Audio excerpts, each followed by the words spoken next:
Welcome to podcast episode 115. This episode is all about Japan. If you've ever wanted to visit this amazing Asian country, this episode is for you. Stay tuned. Welcome to Girl About the Globe, a podcast for you, the solo female traveller, empowering women to travel solo with maximum adventure, minimum impact. I cannot rave enough about Japan. I loved my time here. I only spent 2 weeks in the country, but it's on my list to go back, and I don't usually go back to places. The types of Girl About the Globe it would attract are active, cultural, nature, spiritual and wellness. There is so much to see here and so many different experiences to have that you will need to come back on several trips unless you have months to stay here. It's really easy to travel around. There are so many cool places to stay. And if you're looking at booking a solo trip there, then this episode is definitely going to help you. For solo female travel in Japan, I would give it 5 stars out of 5 stars. It is so solo female friendly. What I really love about it is that you can just wander around at night time.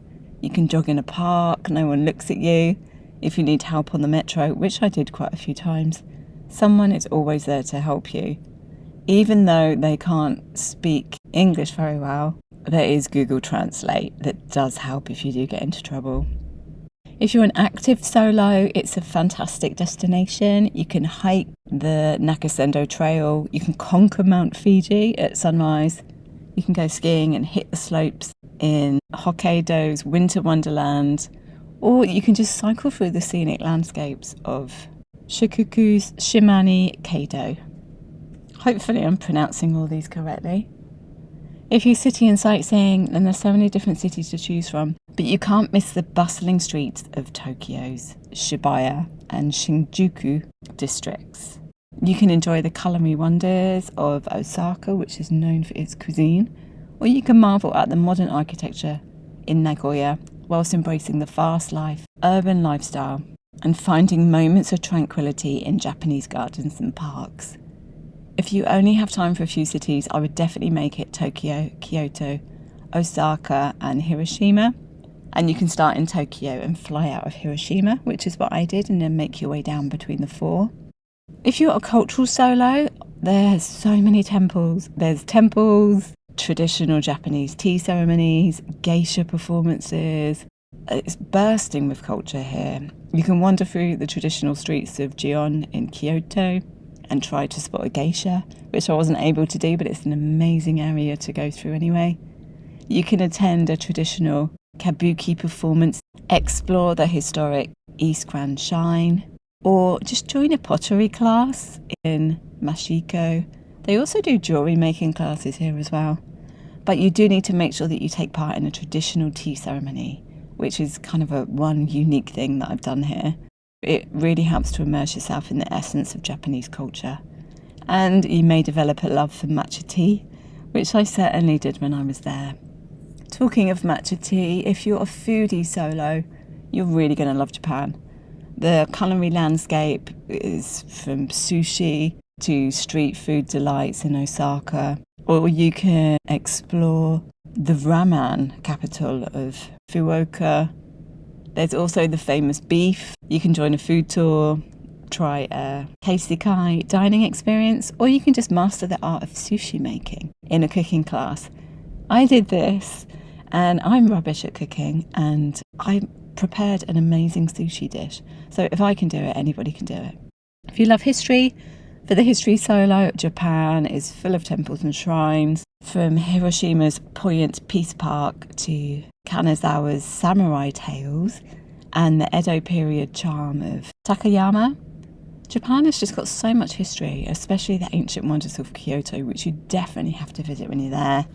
And you find centuries-old temples and shrines there, and everywhere else in the country, to be honest. If you're an island solo, Japan has loads of them, which was really surprising to me. The Seto Island Sea, which is near Hiroshima, you can base yourself in Hiroshima and then do boat trips to them. There's nearly 3,000 islands there, and this is where the island of Tsukushima is with the famous Torii Gate in the water. I did a day tour here. It's amazing, and you've got wild deer roaming around.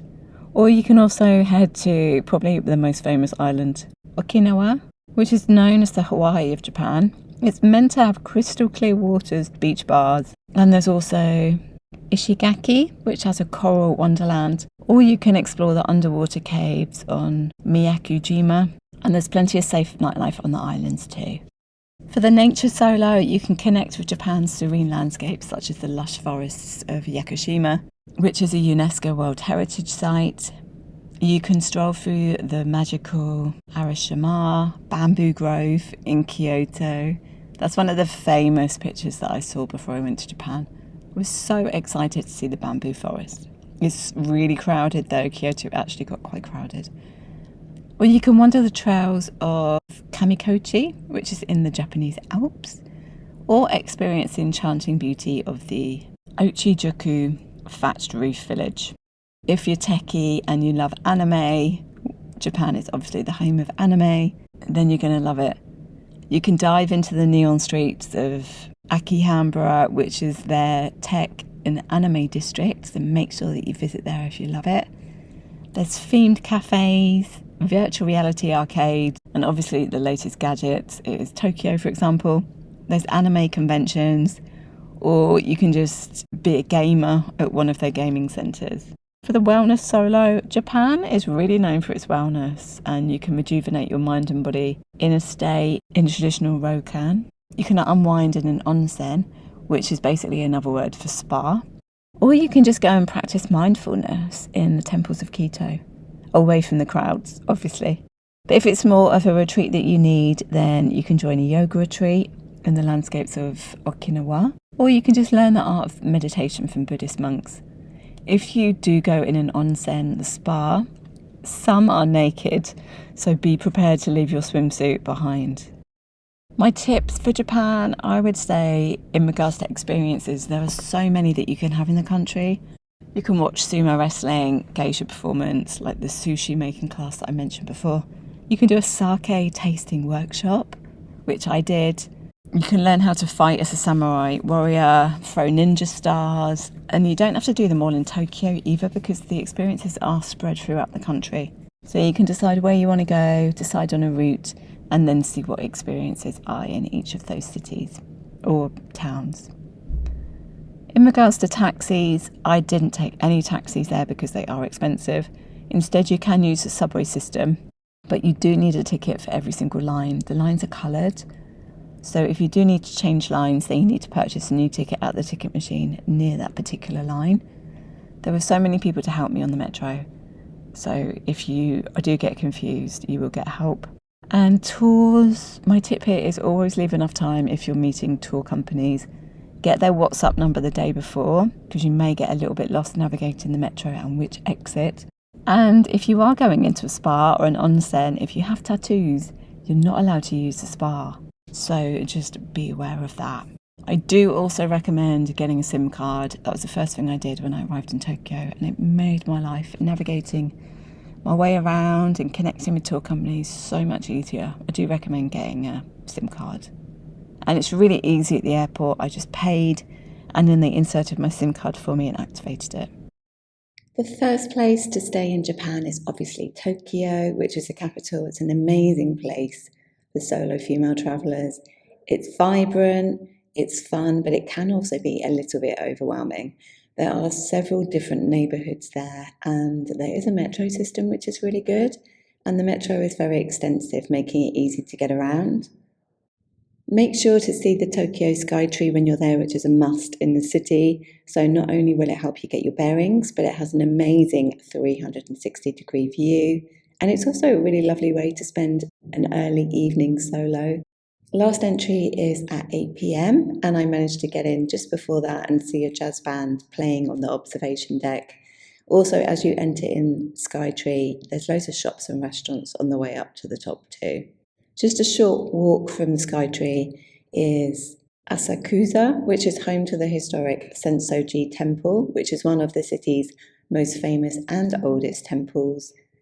Sensoji Temple Complex, it actually includes the iconic Kaminaraimon Gate and Nakami Shopping Street, and it's also a great cultural experience near the Sky Tree. You can also buy loads of souvenirs there too.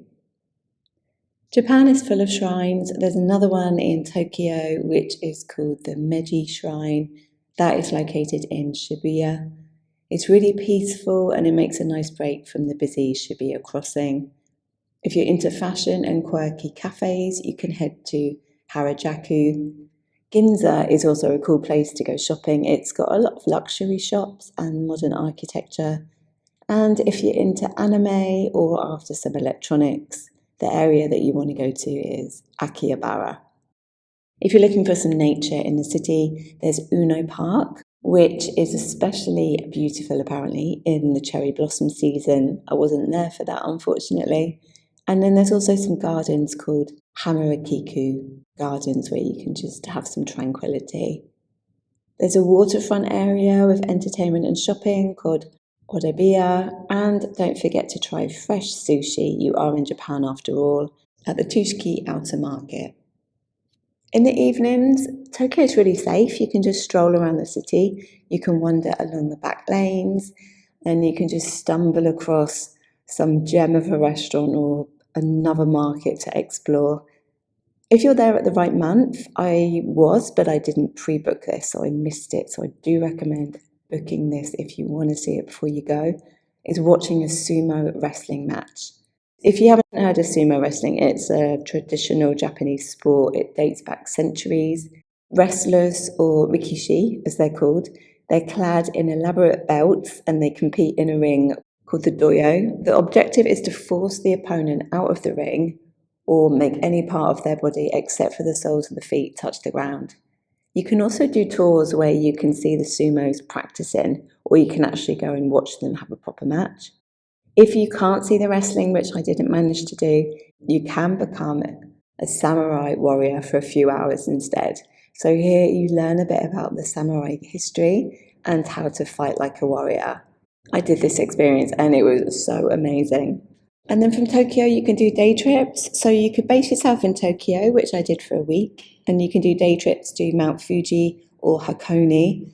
Mount Fuji, you've probably heard of. It's the iconic symbol of Japan, designated as a UNESCO World Heritage Site. It holds cultural and spiritual significance in Japanese art and literature, but it's not always guaranteed to see it. I was very lucky when I was there, so be prepared that you may not see it. The Fuji 5 Lake region, which is near Mount Fuji, actually offers close-up views of the mountain. It's a popular place for outdoor activities such as hiking, camping, fishing, and doing sports in the snow. Lake Kawakichiko is the most accessible and the tourist-friendly amongst the 5 lakes, while the others are a bit less developed and a bit harder to reach by public transport. The area has hot springs, and you can also take a boat cruise along the lake to enjoy the peace on the lake. Make sure to see Hakone, which is really stunning. It's such a unique area. It's an active volcano and hot springs, and it's a place where you can try the unique black ice cream, but it does make your teeth go black. So just a warning there. You can take the cable car along the Hakone ropeway, or you can just learn a bit more about the volcanic activity in the small museum that's there. There's also an amazing island which I visited, which you can do on a day trip. It's attached to the mainland.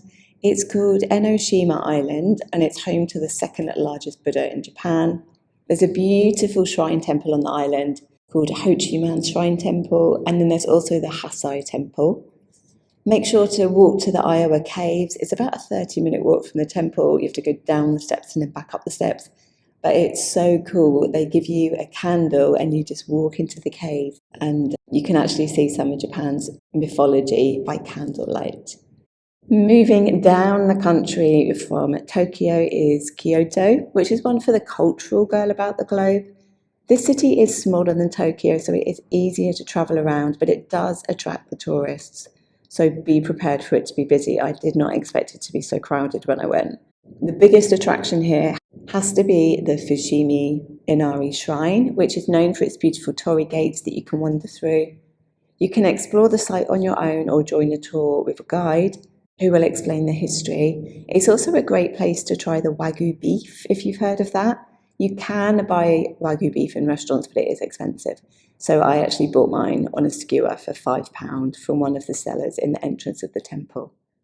Another cool spot is the Arashiyama Bamboo Grove, which is the bamboo forest with the tall bamboo trees. It's gorgeous, and you could really spend hours just walking along the forest trails. You can take a rickshaw ride in between the bamboo as well. Make sure to try a matcha ice cream. And you can also take a train there and just walk 20 minutes to the forest, and you just follow the crowd if you get lost. But aside from the sightseeing, there's so many cultural experiences to be had in Kyoto. You can dress up like a ninja, which I did, and you learn how to throw the ninja stars. And you learn more about the farmers by day that turn into spies at night. It's really interesting. And then they also have a samurai museum that you can learn more about the samurai history. If you do the ninja tour, you also get a chance to go to the samurai museum as well. Or you could watch one of their traditional kabuki shows at the Minamiza Theatre. It's a historic venue. It was the primary kabuki theatre in Kyoto, and its history dates back to the 17th century. If you haven't heard of kabuki, which I hadn't until I went to Kyoto, it's a traditional Japanese performing art, and it's known for its elaborate costumes, colourful makeup, and stylised drama. This theatre offers you the chance to experience, it's a kind of classical form of entertainment, and it's in a setting that really reflects the city's cultural heritage. Another attraction to the city is the geisha history, and you can take a night tour to explore the historic area of Gion with its traditional houses and tea houses and learn more about the geisha. I really wanted to spot a geisha when I was here, but unfortunately I didn't get to see one. But it was a fantastic way to meet other people. I had such a good time, and it was just felt like a really safe place to explore the back streets and the temples at night time. And then you've also got the traditional tea ceremonies that Japan are known for, or you can check out the Kinakakuji, which is the Golden Pavilion, for another cultural experience. If you love food, make sure to head to Nishiki Market. You can taste things such as matcha-flavoured snacks and fresh seafood. You can take a stroll along at the Philosopher's Path, which is a pretty canal walk, especially if you go there during the cherry blossom season. Or you can just explore even more temples and gardens. So definitely do not miss Kyoto when you're going to Japan. Moving further south to Osaka, I really enjoyed Osaka. It's such a lovely city. It's really walkable, and I really like being able to walk rather than getting public transport all the time. There's a beautiful castle to visit, and the city is also known for its cuisine. One of the busiest and most vibrant areas in Osaka is an area called Dontobori, and this area is amazing. It's a complete overload on the senses with dazzling lights and crowds of people. It's famous for its iconic Glico Running Man sign, all the different street food you can get, and the lively nightlife scene with all these little hidden bars everywhere. If you don't want to explore this area alone, you can always join a food tasting and bar hopping tour to dine and drink in the company of others. I did this. It was one of the best nights I had in Japan. But do make sure to visit the Osaka Castle when you're there, because it's got really impressive architecture and beautiful gardens. It was built in the 16th century, and it offers a glimpse into Japan's rich history. Also, right next to the castle is a museum where you can see exhibits on samurai culture, and there's a nice coffee shop there as well. If you're lucky, like I was, you may even catch the locals practicing kendo on the grounds. Then head to Nara. It's not far from Osaka. If you've ever heard of the city with the deer, this is where it is. It's called Nara Park, and it's a place where you can interact with the freely roaming deer. Apparently they're considered sacred messengers of the gods. The centerpiece here is Todaiji, which is a colossal wooden temple housing a giant Buddha statue. You can also find the shrine, which is a Shinto shrine famous for its bronze lanterns. And then in Nara itself, you can wander through the picturesque streets of Naramachi, admiring the traditional Machiya houses that preserve Nara's rich heritage. Nara is also a nice place to visit if you want to see Japan's history and how it connects with nature. Then, if you love art, there is a really small island in Japan called Naoshima. I haven't been here, but apparently it's a really cool place for art and nature lovers, and it mixes modern art with nature, making it unique. The Benice art site has a museum and outdoor sculptures that fit really well with the island's calm beauty. And on the island, traditional houses become art as part of the Art House project, so it kind of gives the streets a bit of a special feeling. As you wander around, there'll just be artwork everywhere, so it gives a really cool connection between modern creativity and the island's peaceful vibes. Then further south to Hiroshima. I loved Hiroshima, and obviously it's got a very, very somber history. Is it worth visiting? Yes. If there's one place in Japan that will move you to tears, it's this place. Obviously known for the devastating atomic bomb that hit the city in 1945, is a really important place in the world's history. You can visit the Atomic Bomb Dome, which is the only structure that survived the bomb blast. There's Peace Memorial Park and the Hiroshima Peace Memorial, where you can witness the powerful reminder of resilience after the atomic bombing. The museum shares stories and items of the victims, so make sure you take some tissues with you and be prepared to be moved by the stories that you read, especially the one about the young girl called Sadu.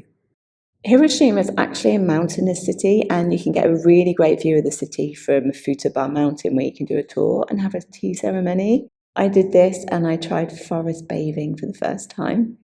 You can stroll along Shakin Garden, which is a serene oasis with cherry blossoms if you go in the spring. And you can also explore Hiroshima Castle. They also have a castle. It's a symbol of the city's reconstruction. But there is more to Hiroshima than its somber history. The city is also a gateway to the Seto Inland Sea.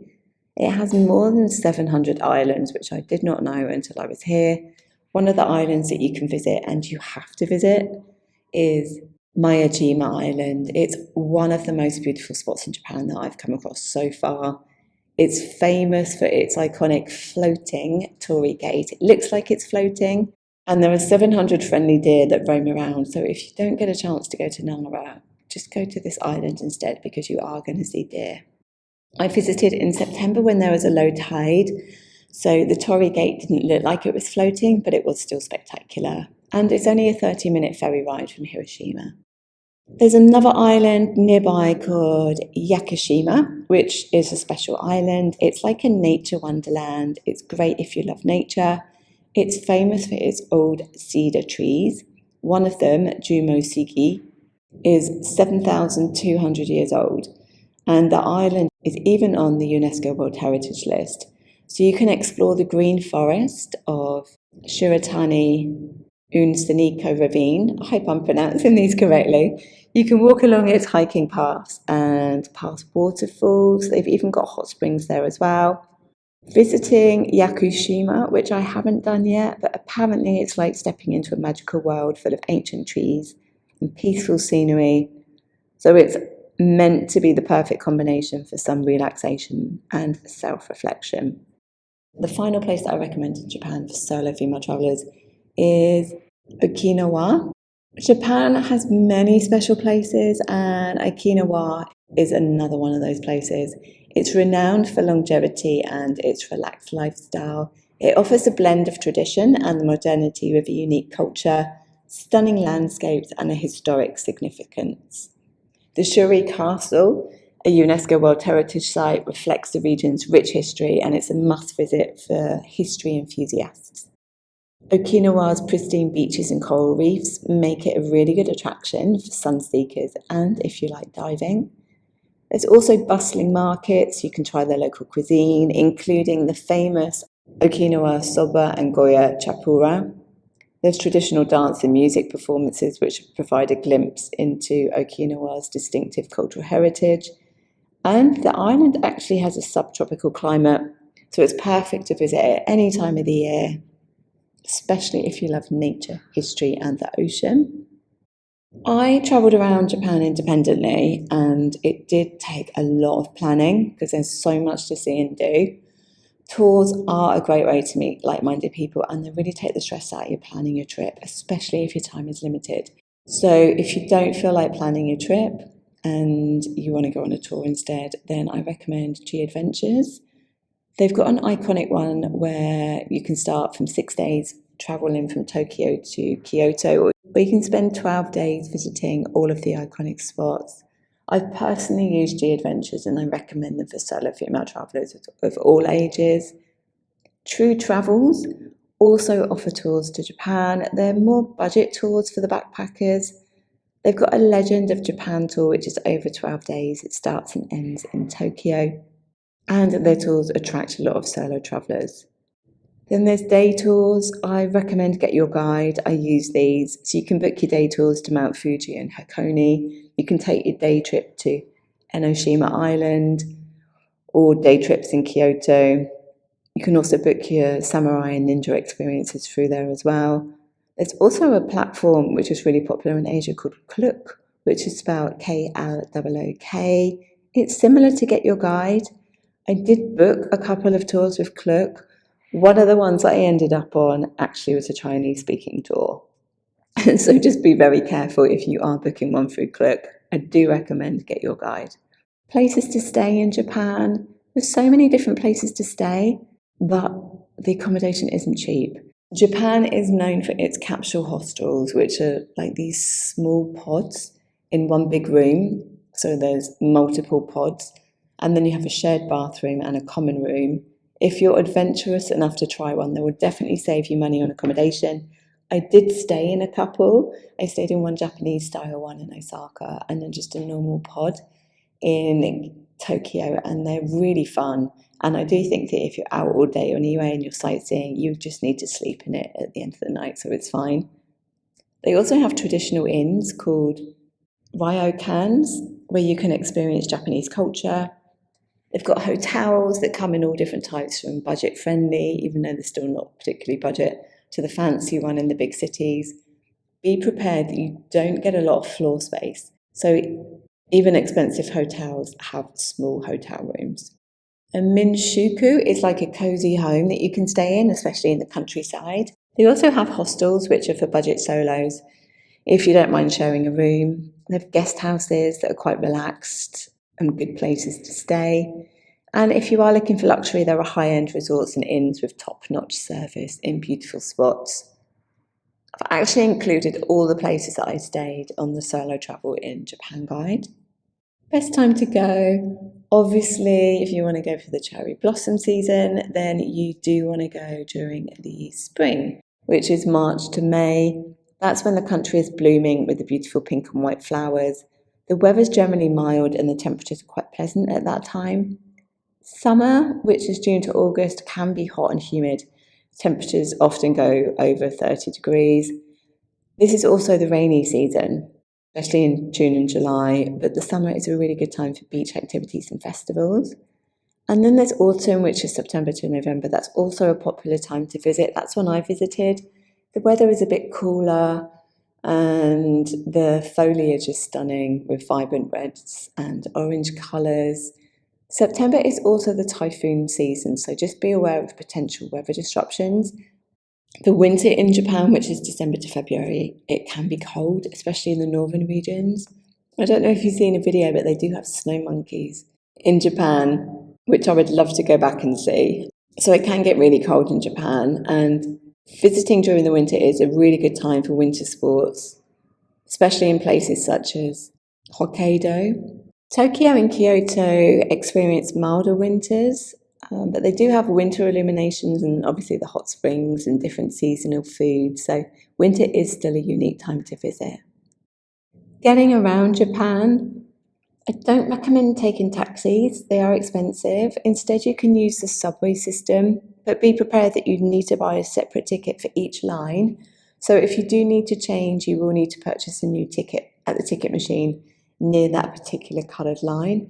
But just ask someone for help, because I went wrong a couple of times on the metro. And people were so friendly, even if they didn't speak English. If you do take a taxi, there are the Uber and Grab apps that you can use. I do recommend taxi apps because not many people in Japan can speak English, so you don't have to try and explain to them where you're staying, and the payment comes straight off your card on the app, so it just makes it so much easier if you can't speak Japanese. But you can't travel all the way to Japan and not experience a bullet train. I did this in China, I also did this in Japan as well. The train is the best way to get around the country. It can be a little bit confusing because there are different train companies. There is a website that I use called Rome to Rio, so I just check that for every single trip that I want to do. You can buy tickets in the train stations, but I recommend booking them online if you're travelling at a busy time and you need a specific day and time to be on the train. The train stations are really good. Once you pass through with your ticket, there is generally a shop where you can buy food and drink to take onto the train. The 4 trains that I took also had a buffet cart, so they do come round and you can buy snacks and coffee and stuff on the train. If you're wondering, do I need a JAL train pass, which is a Japanese train pass? No, I didn't use that. It worked out cheaper for me just to find out what trains I wanted to go on. Then I looked them up on Rome to Rio and then just worked out how much that would cost me compared to how much it would cost me for a Japan train pass. My trains actually worked out cheaper than the train pass. I just booked separate routes. Do you need travel insurance for Japan? Yes, especially if you're planning to do hiking or some kind of adventurous activities when you're there. I always have medical cover at the very least when I'm away. I recommend True Traveller, which is for Brits and Europeans. And there's also World Nomads, which is for everyone, I believe. And then Safety Wing, which is like a nomad insurance, and it covers people from all over the world. So just some very quick questions on Japan. Can you drink the water? Yes, the tap water is safe to drink. Are there ATMs? Yes, you find so many ATMs in the 7-Eleven stores and the other supermarkets as well. And is Japan good for vegetarians and vegans? Yes, it definitely is. Well, I hope that this has inspired you to go to Japan. It's an amazing country. It's up there on my top 3 destinations for solo female travellers. I loved it. I'm planning to go back at some point and see more of the country because 2 weeks is just not long enough. It's so safe. There's so much to see and do. And it's just an amazing place to visit. And if you want to know more about how to plan a trip in Japan, just go to the Solo Female Travel Guide in Japan on the Girl About the Go blog. And all this information and more is on there to help you plan your trip. That's all from me this week. I'll be back next week, and in the meantime, safe travels. Thanks for listening to our Girl About the Globe podcast, making solo travel easier for you. Find everything that you need for your solo travels at girlabouttheglobe.com, and don't forget to subscribe so you don't miss an episode.